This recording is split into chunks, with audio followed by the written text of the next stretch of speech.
Over the centuries, Ulster Scots folk have garnered a reputation for piety in politics, with strongly held beliefs and great traditions.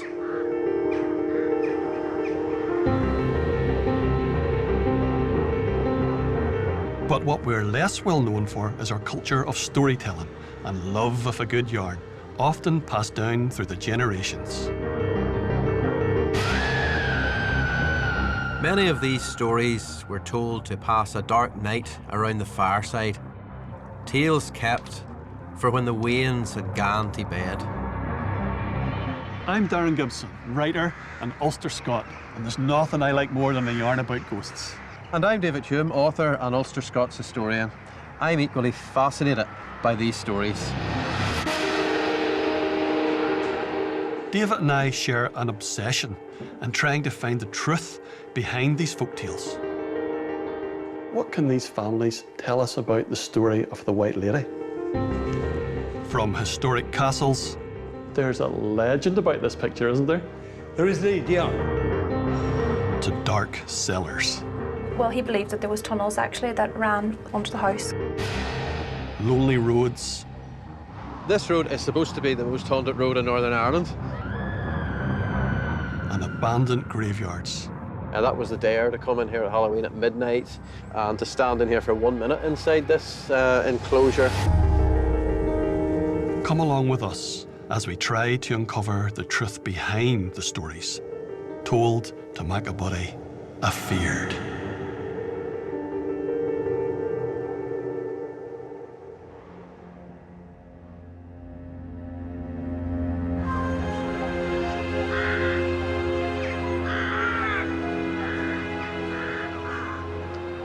Built in 1618, Galgorm Castle still stands in all its impressive splendour on the outskirts of Ballymena, County Antrim.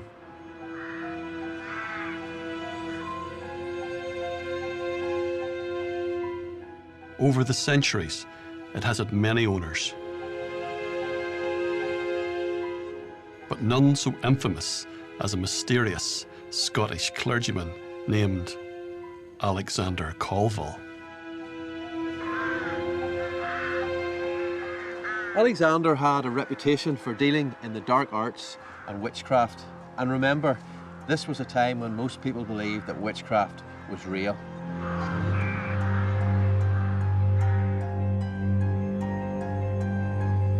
Legend has it that his brooding ghost still wanders these rooms, his slow, heavy footsteps echoing across the floorboards. Many stories have been told about Colville. Stories so dark and so unnerving that they've made him one of the most notorious figures in Ulster Scots folklore.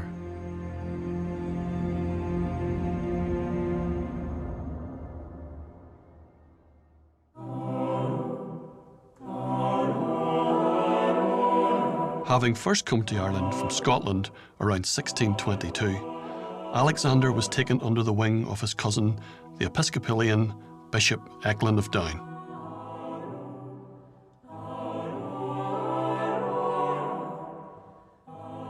Within a year, he was ordained a priest and landed the prestigious job of chaplain to the Lord Chancellor of Ireland before gaining a doctorate in divinity.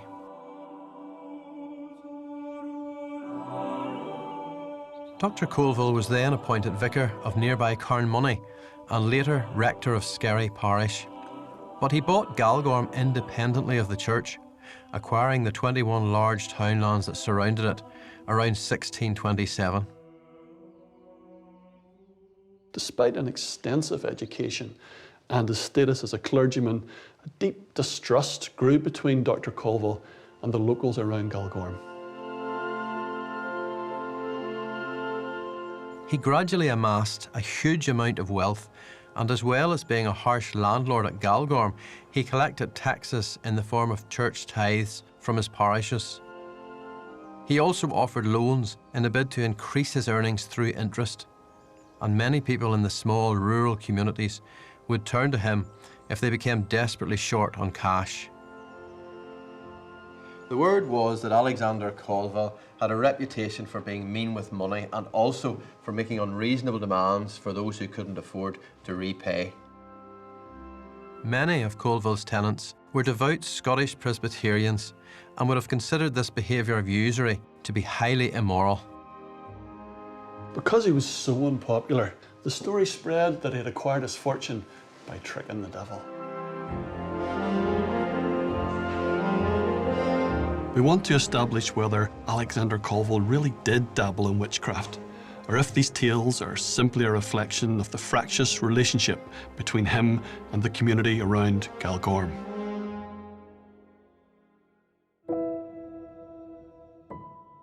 Despite the fact that the vast majority of Scots who had settled in this area were strict Presbyterians, they were also superstitious folk for whom the lines between good and evil were sharply drawn.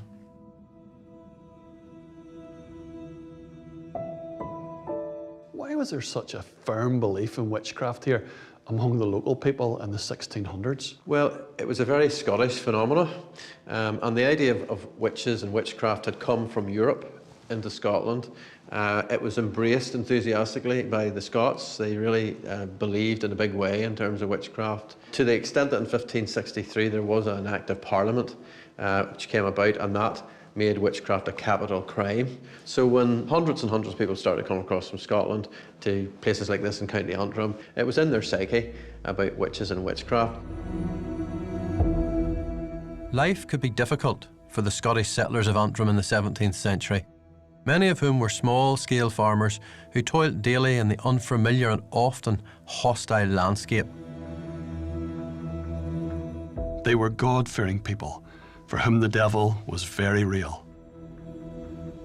And so, when rumours of the dark arts started to swirl about Dr. Colville, they spread like wildfire. So, was there some jealousy there? Yeah, there's a very strong possibility.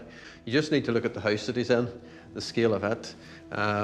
He was quite wealthy. He had a number of people taking loans from him, and if they felt that he was charging too much on the interest and looking for too much back in the repayments, then that would be one reason why jealousy would step in, the idea that he had offended effectively the morals of all of this.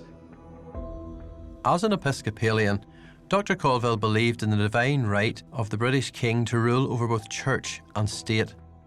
And this made him even more unpopular with his Presbyterian tenants, who believed that Christ alone should have authority in matters of religion. They were also terrified by witchcraft because they believed that it could harm them, their family, or their livelihoods in a myriad of ways. All this combined to make Alexander Colville a very controversial, even hated figure in the local area.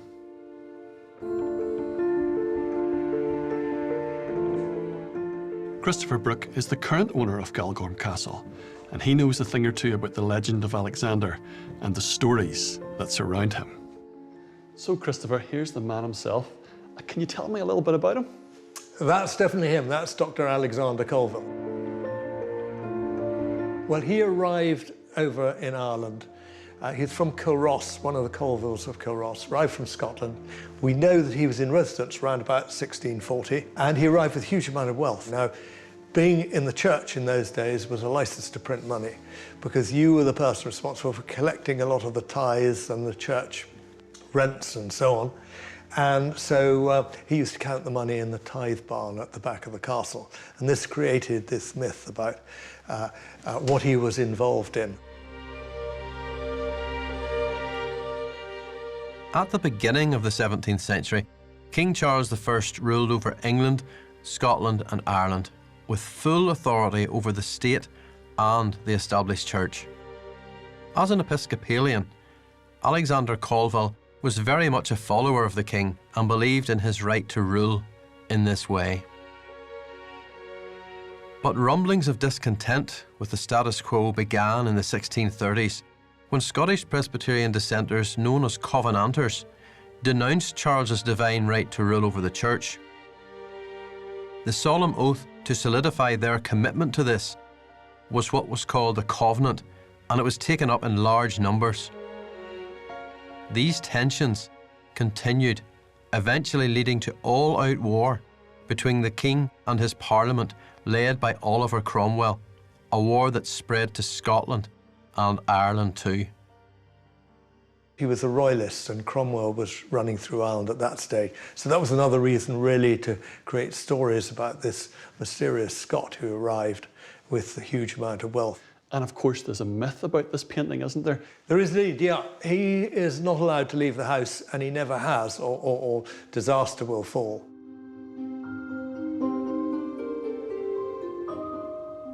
So we have an intriguing character. But can Christopher tell me more about the lingering ghost stories that surround this place?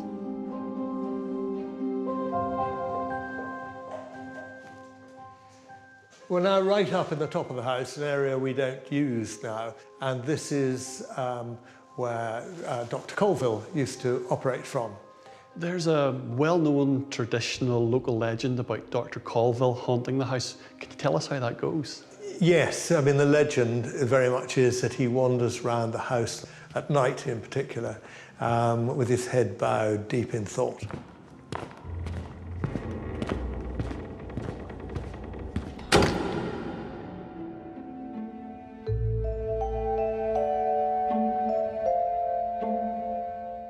Can primary sources and historical texts help us find the evidence we need to learn more of Dr. Colville?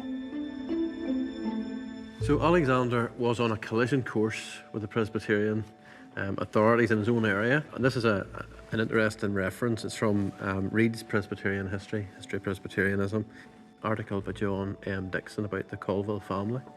And he quotes Reed as saying, although a Scotchman, Colville was an eager and intolerant prelatist. He had been one of the few clergymen who joined in the petition to Strafford to impose the Black Oath on his countrymen in Ulster. The Black Oath was a vow of loyalty to the Crown imposed on Presbyterians in 1639 to ensure their obedience. As a loyal supporter of the Crown, Colville was keen to ensure that this unpopular oath was imposed on his Presbyterian neighbours and tenants. But was Colville's own loyalty to the king as strong as it appeared? The Reverend Patrick Adair, who was the early historian of the Presbyterian Church, he also refers to Colville and to the presbytery calling him to answer for what are called divers unsuitable carriages, which we take to mean financial transactions. The execution of the king by Parliament in 1649 meant a changed political situation in Ireland. With the imposition of Oliver Cromwell's authority on the country, Colville was now on much shakier ground. The English commissioners ensured the suspension of proceedings against Dr. Colville, and they were anxious to bring over a person of his weight to the side of Parliament. And he did just that, his wealth and influence helping him to wriggle out of these charges by shifting loyalties towards the parliamentarian regime. One way Colville was able to make himself indispensable to those in power was through his money lending, exemplified here by a letter from a well-known supporter of the parliamentarians, Sir John Clotworthy, seeking his services in 1656. John Clotworthy says, "I find money not easy to get in," suggesting that times are not good. He's been in a bit of a financial situation and he's gone to my worthy friend, Dr. Colville. Clearly, if Sir John Clotworthy was going to Dr. Colville for loans, then it suggests Dr. Colville was quite a go-to person. Here we have an enigmatic, opportunistic man who wielded influence on many fronts. We must dig deeper to find the answer to our central question. Did he really indulge in the dark arts?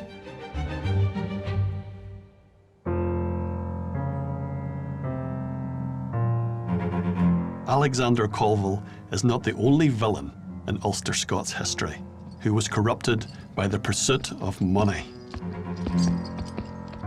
A horseman up the highway road, and as he comed anear, I seed his face as pale indeed as only born on beer.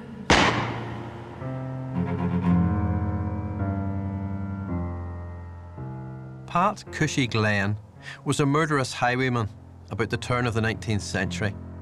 He would rob and murder his victims as they travelled along this desolate mountain road between the plantation towns of Limavady and Coleraine.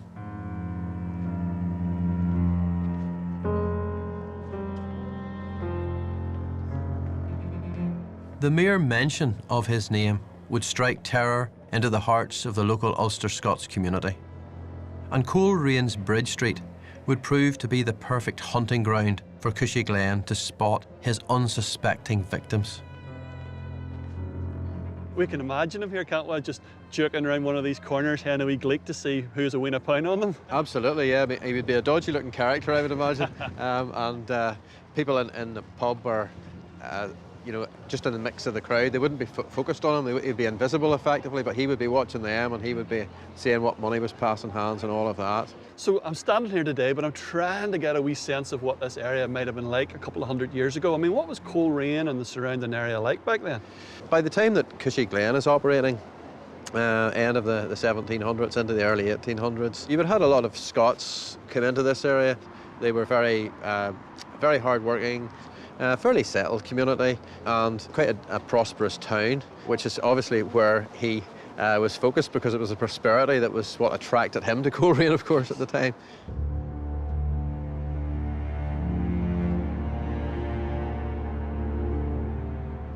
Cushy Glen's modus operandi was to wait for his victims to cross the River Bann in their carriage and make their way toward the aptly named Murder Hole Road, where he would be waiting in the dark of night.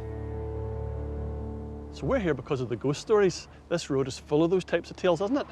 This road is supposed to be the most haunted road in Northern Ireland. People have seen a haunted horseman. There's been audible sounds of hooves on the road, and potentially also the ghost of Cushy himself has made an appearance. It's easy to imagine the lingering ghosts of his victims here. But how is it that Cushy Glen himself is said to haunt this road? Well, Cushy ends up being shot himself. He attempts to steal from a man called Hopkins, and he is prepared for Cushy, and he shoots Cushy. But the story of Cushy Glen's death has an even rarer twist. Local history says that as he lay dying, Cushy Glen sent his henchmen to find a clergyman.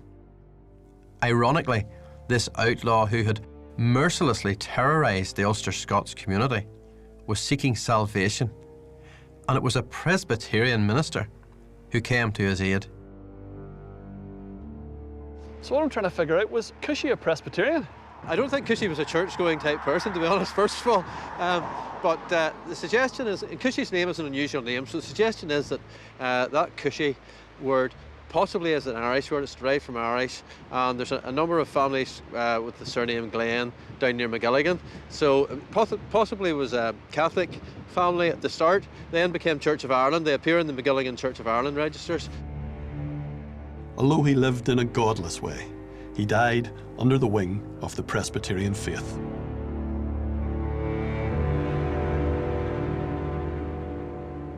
The Murder Hole Road was eventually renamed Windy Hill in the 1970s. But the legend of Cushy Glen still hangs heavy here, and will continue to do so for as long as his story continues to be told.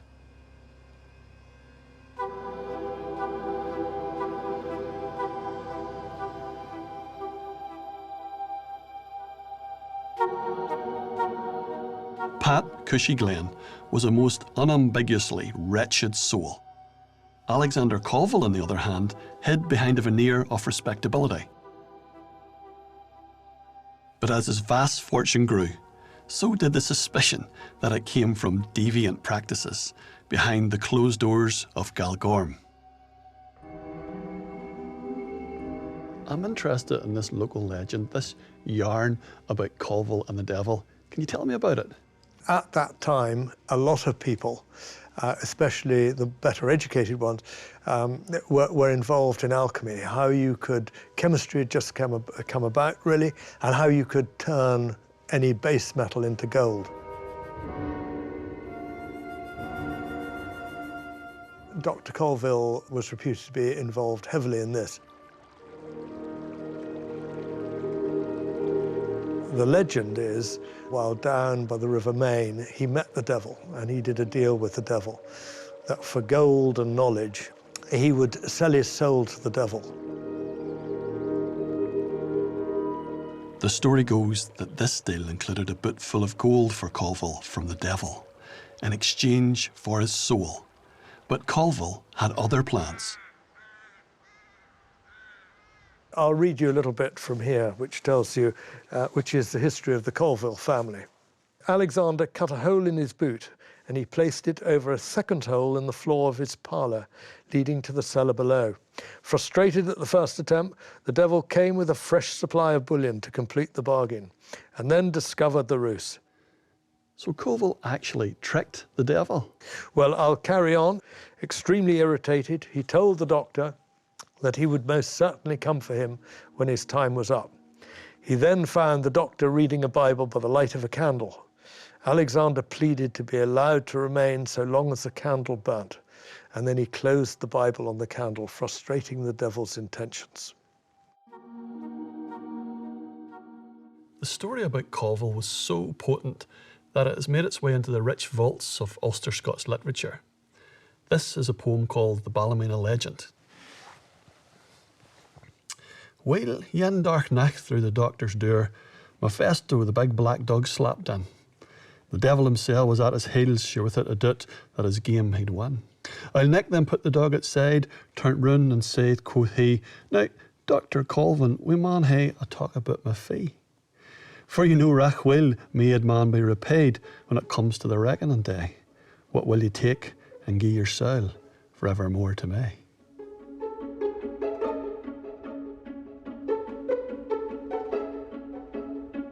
So what written evidence can we find to prove once and for all whether or not Colville dabbled in the dark arts?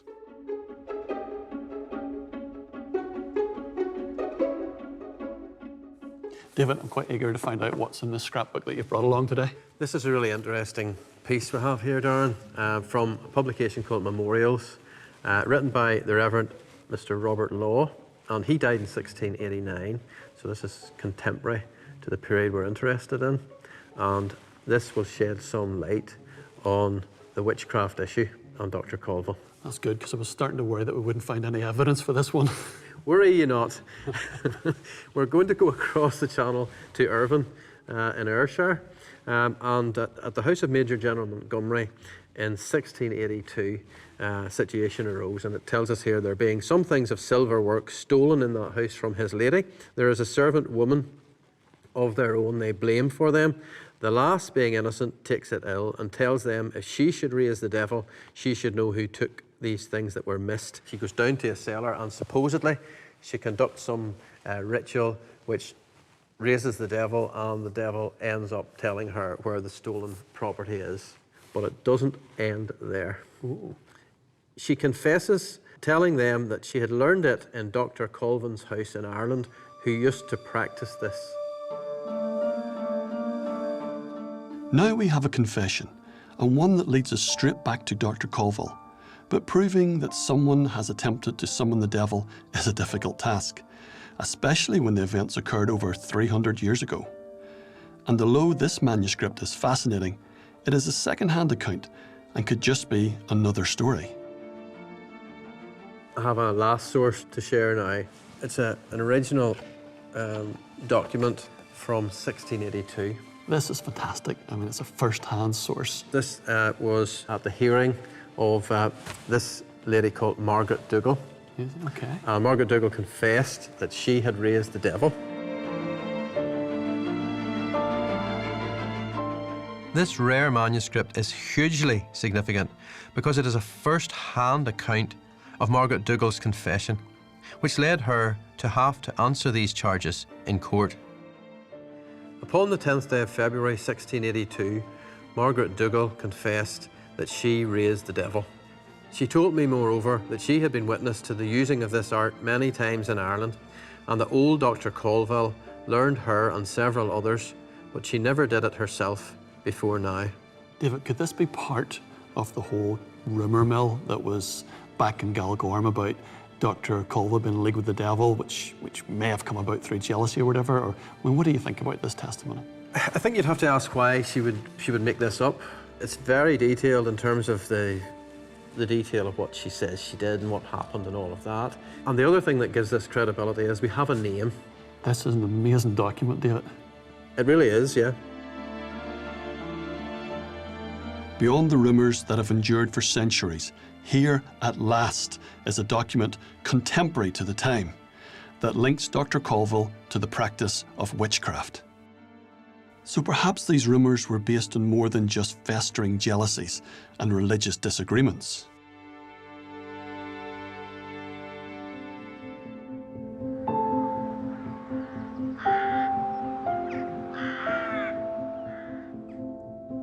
The events that unfolded in Ayrshire open a window into the controversy that grew up around this notorious Scotsman. But can we say for certain that Colville really was involved in magical, devil-raising practices? He was into things like alchemy and so on, so that suggests he was inquiring into questions that people didn't have answers to at that particular time. Witchcraft was in the psyche of people, so it's possible that, yes, he had sort of crossed that line in a way. Alexander was a very canny political operator who managed to keep in with the parliamentarians before changing his loyalty again back to the Episcopalian fold at the restoration of Charles I in 1660. David, we found out so much about Dr. Colville. He is a real survivor. He's one of those people in history who seems to have the natural instinct to know where to go at any particular time, and that was good for him. He survived. For the people around, it would have looked, I imagine, a bit as if he didn't have too many principles because he kept changing to diametrically opposed sides.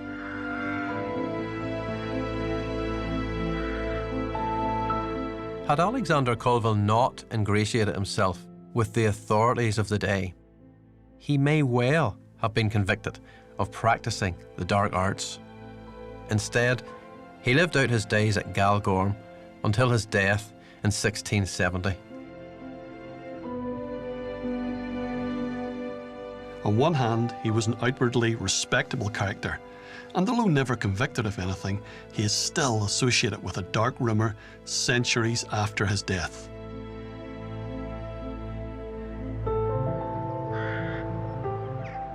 Our investigations have revealed a fascinating insight into a time when Ulster Scots folk were truly afeard of the devil and of the dark arts. But was Dr. Colville in league with Old Nick? The jury is out. But the legend lives on. O thou, whatever title suit thee, Old Horny, Satan, Nick, or Clutie, wha in yon cavern, grim and sooty, closed under hatches, sperges about the Brunstein cootie, to scod poor wretches. Hear me, I'll hang ye for a wee, and let poor damned bodies be. I'm sure sma pleasure it can gie into a deal, to scalp and scod poor dogs like me, and hear us squeal.